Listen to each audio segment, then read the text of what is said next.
भाई सुबह सुबह का समय है और हम आपको दिखाने की कोशिश करेंगे कि कुछ लोग सुबह सुबह जिंदाबाद मुर्दाबाद इस तरह की आवाज़ें शायद आपको भी सुनाई दे रही होगी और काफ़ी बड़ी संख्या में जो लोग हैं वो आप देख सकते हैं कि वो ये आ रहे हैं जिंदाबाद मुर्दाबाद करते हुए। और कौन है ये लोग और सुबह सुबह इस तरह से काफ़ी बड़ी संख्या में इस तरह से इनका पहुंचने का क्या प्लान है और क्या कारण है, कौन है ये लोग, ये जानने की कोशिश करेंगे।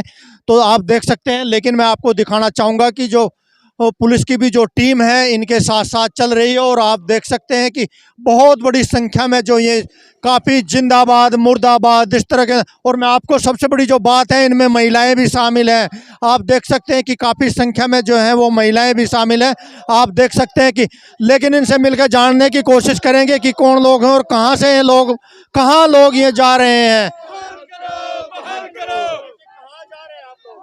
शिक्षा मंत्री के आवास तक हम गए, प्रभात फेरी निकाली हमने और शिक्षा मंत्री को बताया कि उनसे राम राम करने के लिए प्रभात फेरी आज उनके दर पे हम गए और अपील करने के लिए हम पीटीआई और कलाध्यापक वहां तक पहुंचे अपनी आवाज को लेकर के। उन्होंने हमें आश्वासन दे रखा है, हरियाणा के मुख्यमंत्री और शिक्षा मंत्री ने हमसे कहा था आपका चूल्हा नहीं बुझने दिया जाएगा।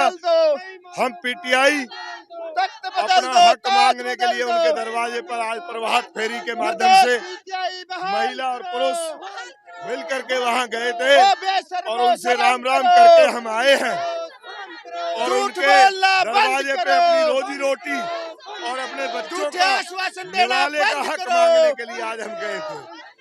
आज उनको ये चेतावनी दी है। जी बिल्कुल बिल्कुल, एक साल से वादे ही करते आए हुए हैं। 19 महीने से हम बाहर बैठे हैं। हमारे मुख्यमंत्री जी ने भी वायदा किया था कि आपका चूल्हा नहीं बुझने दिया जाएगा, कोई भी वायदा पूरा नहीं हुआ।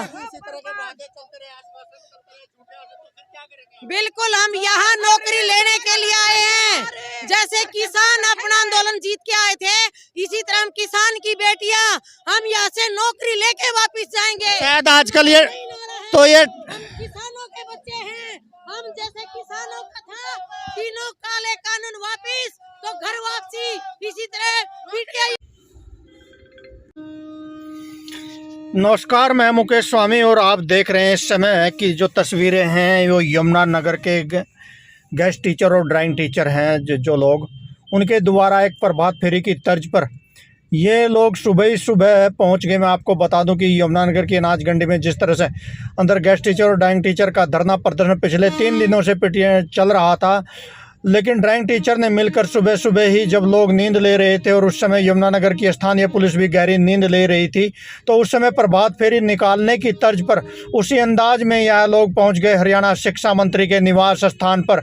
और जैसे ही इसकी भनक स्थानीय पुलिस को लगी तो स्थानीय पुलिस आनंद फानन में शिक्षा मंत्री के आवास पर पहुंचे और वहां पहुंचे गेस्ट टीचर और ड्राइंग टीचर के साथ हल्की फुल्की कहा सुनी भी, लेकिन ड्राइंग टीचरों ने कहा कि हम लोग प्रभात फेरी निकाल रहे हैं और राम राम करने के लिए शिक्षा मंत्री के निवास स्थान पर जाना चाहते हैं।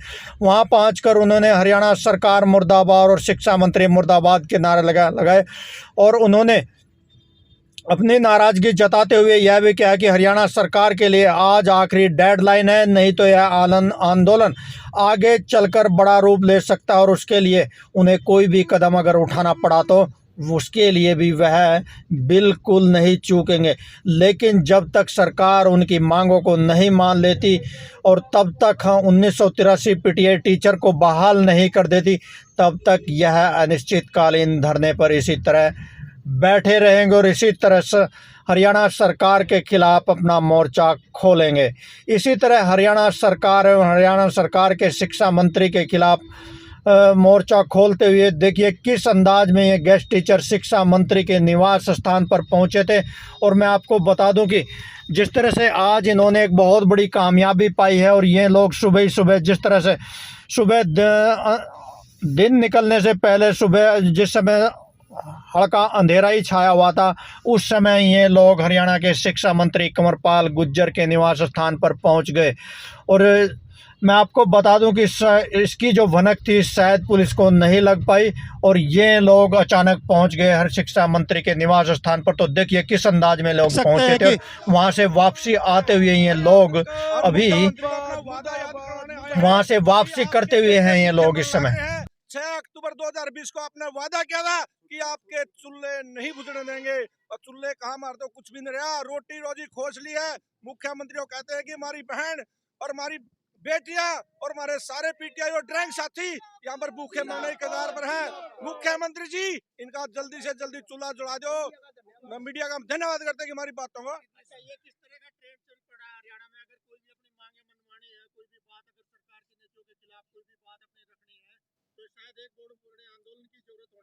नहीं, हम तो प्रभात फेरी करे, भगवान का नाम लेते हैं और यहाँ वादा याद दिलाते हैं।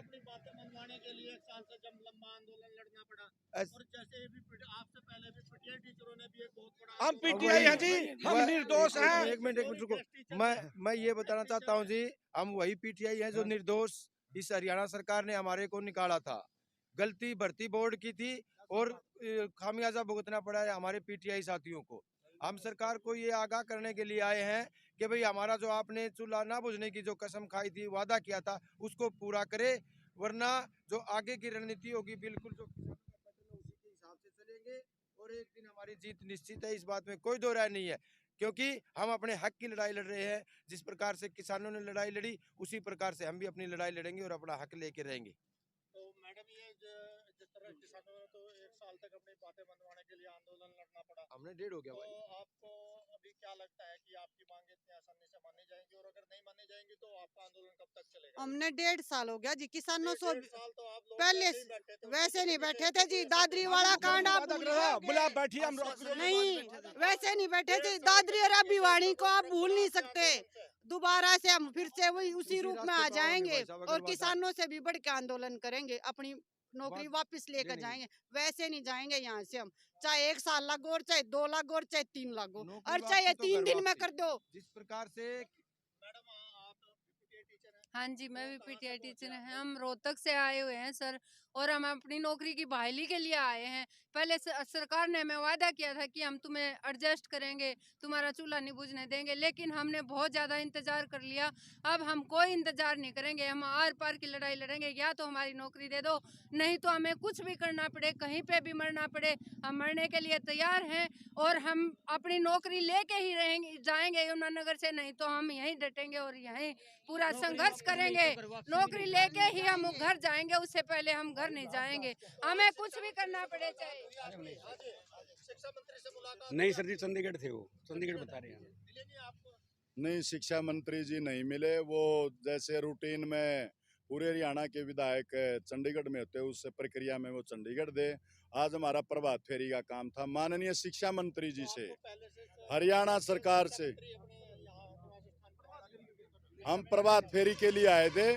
और आप चैनल के माध्यम से हरियाणा सरकार से हम ये पूछना चाहते हैं, भाई जैसे गेस्ट अध्यापकों का कोरिजेंडम विधानसभा में पास किया था और रामविलास जी पूर्व शिक्षा मंत्री की जबान बढ़ी थी कि हरियाणा के मुख्यमंत्री की जबान बढ़ी है, जिसने 1.5 से पौने 2 साल तक अपना वायदा पूरा नहीं किया। हम माननीय मुख्यमंत्री जी और शिक्षा मंत्री जी से विशेष अनुरोध करते हैं कि या तो हमारी मांग को जल्दी से मांगने, वरना किसी भी प्रकार की कोई भी अनहोनी होने के लिए हरियाणा सरकार जिम्मेवार होगी और मुख्यमंत्री किए गए अपने वायदे को पूरा करें। तो आपको क्या लगता है कि आज कोई आश्वासन मिला आपको? नहीं, आज कोई आश्वासन नहीं मिला, कोई मुलाकात नहीं हुई जी। हम ही तो नौकरी लेकर जाएंगे, हमारी लाशें जा सकती हैं, वापस नहीं जाएंगे। तो जिस तरह से कल सुनने को मिला था कि कल आपकी मुलाकात थी, कल ना कोई मुलाकात कब मुलाकात थी आपकी? कोई मुलाकात नहीं। हाँ जी सर, चंडीगढ़ में सुना था कि आपके प्रतिनिधिमंडल की कोई मुलाकात हमारी जी सर, पहले तो आपके चैनल के माध्यम से कहना चाहती हूँ कि हमारी बात पहुँचाने के लिए आपको बहुत बहुत अभिनंदन सर। हमें कल हमारे साथी गए हुए थे चंडीगढ़, उन्होंने हमारी टेबल टॉक पे बात हुई, तो वो ज़्यादा हमारी जल्दी और हमारे भविष्य के लिए जल्दी नहीं थी, इतना सोच नहीं सकते। और हमें उसी लिए हम इन्हें कह रहे हैं कि आज और कल को परसों ये दिन प्रतिदिन हमें आगे से आगे बुलाने का काम कर रहे हैं ये सरकार, और इसलिए हम संतुष्ट नहीं हैं इनकी बातों को। और आज हमें 576 दिन से हम 22 जिलों के अंदर धरना लगा कर बैठे हैं। आज 3 दिन से हम शिक्षा मंत्री के आवास या कि यमुनानगर शहर के अंदर हम अपने बच्चों और अपने परिवार समेत आए हुए हैं। और अब हम इनको बता देना चाहते हैं कि जब तक हमारे को रोजगार लेटर नहीं दिया जाएगा तब तक हम यहाँ से जाएंगे नहीं, चाहे हमें कुछ भी हो जाए। तो सोमवार को आपके किसी प्रतिनिधिमंडल की मुलाकात हुई शिक्षा मंत्री? जी सर, हमारी प्रतिनिधि कोई बात नहीं बनी आपकी? ऐसा नहीं है, सभी कोई कहता कोई छुट्टी पे है, कोई छुट्टी पे। बरगलाने वाली बात है सर, आप समझते हो अधिकारियों को। कभी कहते हैं आज ये है वो है, आज से कल करते करते आप बातें टेबल टॉक की, और कल अधिकारियों की बात हुई है कि आप ये मान के चलो कि हमारे मुख्यमंत्री खट्टर जी ने ये कहा था कि हम इनका चूल्हा नहीं बुझने देंगे। उन बातों को भी आज 12 महीनों से ज्यादा हो चुके हैं सर। तो राणा जी, आप क्या बताएंगे, आपको क्या लग रहा है कि जिस तरह से एक बड़ी लड़ाई लड़के तो किसानों को अपना हक लेना पड़ा, और जो गेस्ट टीचर हैं उनको भी एक बड़ी लड़ाई के तहत ही अपना जो मांगे हैं अपनी बातें मनवानी पड़ी, तो आपको क्या लगता है कि बड़ी लड़ाई लड़नी पड़ेगी? पहले तो हम धन्यवाद करते हैं आपके चैनल का, और आप सभी जो हमारी इस आवाज़ को, हमारे इस संदेश को सरकार तक जो पहुंचा रहे हैं। आप पिछले 1.5 साल से हमारे मीडिया के सभी साथी, हमारे इन पीटीआई साथियों की जो आवाज़ सरकार तक पहुंचाने का कार्य आप लोगों ने किया है, उसके लिए हम आपका धन्यवाद करते हैं।